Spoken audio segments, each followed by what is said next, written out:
Senator Mark Kelly is firing back after Defense Secretary Pete Hegseth said he was targeting both his military rank and his pension for being part of a video telling service members they can refuse illegal orders. The Arizona Democrat, who spent 25 years in the Navy and completed 39 combat missions, in addition to 4 missions to space, told MS Now's Rachel Maddow he will not be silenced.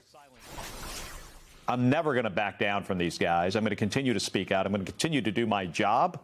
And as much as I can, highlight how wrong these people are and how outrageous this is. These are dangerous words. If he's successful in getting me to not speak out against him or the government or Pete Hegseth or whoever and not do my job, I mean, what does that say to all these other retired and ex-service members? What rights do they have anymore?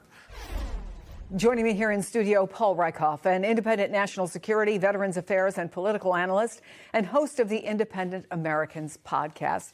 It's good to see you, Paul. Secretary Hegseth cites a couple of articles. Article 133, conduct unbecoming an officer and a gentleman, and 134, targeting behavior bad for order and discipline. Is that what the senator did? No. But that's the catch-all when you can't find anything specific that you can 133, 134. Conduct unbecoming is the anything and everything you want to subject to interpretation and throw at him. And I think that's really what they're doing here. They're trying to throw the kitchen sink at him. They're trying to muck him up. They're trying to silence him. And what they're actually doing is elevating him. I think this is a really important defining moment for the Democratic Party because they've been looking for a leader. Now they have one who's a decorated veteran, who's an astronaut, who's a strong voice, who's punching back. And he's been all over the place. He's on The Daily Show. He's doing morning shows. And he's got backup in Gabby Giffords, who's also extremely effective here. And extremely popular. Extremely popular. So in some ways, they're doing the Democrats a favor here. They're helping them define a leader who's now emerging as a very viable presidential candidate. And he's not backing down. I was in the green room with him last night before we did Maddow's show, and he's going straight into this, and he's leaning in hard. And I think he's a very formidable adversary for Trump, and especially because you can call him out on his own lack of military service. And you're seeing the Democrats kind of coalesce around that message, calling him, Mr. Bone Spurs and the fact that he's a draft dodger. They're going after that part of him, and I think that's going to get under Trump's skin. Is there any iota of any inkling to you that Mark Kelly will ever back down from this? No. I mean, this guy went to space, right? He got shot at as a combat pilot. I've been around him personally. I've seen it. His entire family is built out of steel. I mean, I've met his daughter. I've met his brother.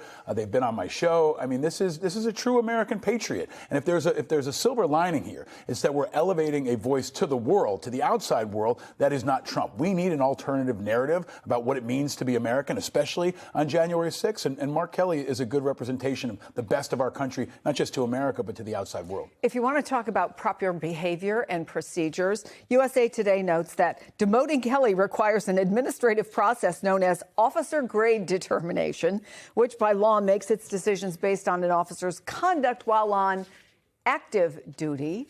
Wouldn't that prohibit this? Yes. I mean, Kelly's not in the chain of command. He's no longer on active duty. He's been retired for some time now. And that's why they picked Kelly in large part, because he's the only retiree out of the group of Democrats who put this video forward. But it does open a much larger Pandora's box far beyond politics. There are 2 million military retirees in America. And if they can come after Kelly for something like this, they can come after any retiree for something they posted on Facebook or something they said in an open meeting. And that's the intention here, is to not only silence Kelly, but to have a chilling effect on opposition, especially veterans who are uniquely effective in pushing back on Trump and Hegseth. You mentioned how he's leaning in, and he released this video, not only about his own service record, but also that of his parents, grandparents, great-grandparents, all of whom served in uniform, and pointed to the president's, as you said, lack of service. Take a listen. Donald Trump, he deferred the draft 5 times because he had bone spurs. Look, not everyone has to serve in our military. I get that. But when you're gonna question my patriotism and lecture me about duty to this country and threaten me with a court-martial, 4 generations of service to this country earns me the right to speak. 5 deferments earns nothing. Do you think that even among members of the military or ex-military who might have voted for Donald Trump, and many of them did, that resonates with them?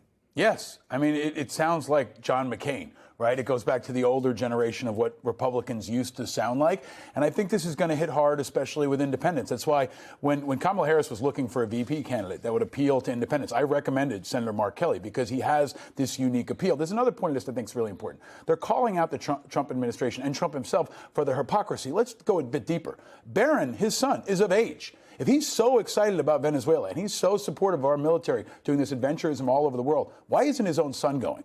Is it going to be another generation of Ivankas and Jared Kushners who cheer from the sidelines while our sons and daughters go and fight? This is a really important point. There's a new generation of chicken hawks in Washington. And if they're so in support of this war, why aren't their own kids going?